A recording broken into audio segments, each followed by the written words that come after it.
Breaking news है। Toshakhana 2 case समाअत बगैर किसी कार्रवाई 14 नवंबर तक मुलतवी कर दी गई। बानी पीटीआई और बुशरा बीबी की बरियत की दरखास्तों पर फैसला होना था।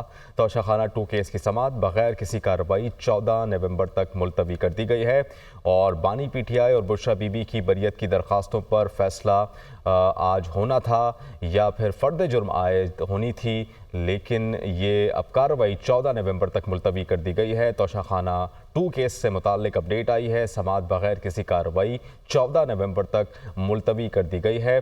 बानी पीटीआई और बुशरा बीबी की बरियत की दरखास्तों पर फैसला होना था। इस पर मजीद बात करने के लिए अहमद भट्टी रावलपिंडी से हमें ज्वाइन कर रहे हैं। अहमद, अपडेट कीजिएगा।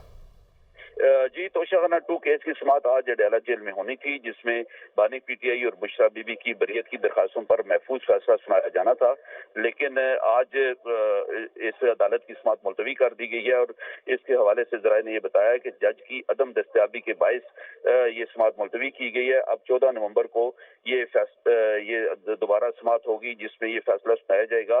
तो वाज़ह है कि इस्लामाबाद में भी तोशाखाना 2 केस में इसकी इस्लामाबाद हाई कोर्ट में बरियत जमानत की दरखास्तों पर समाअत जारी है और उस पर भी आज फैसला मुतवक्को है।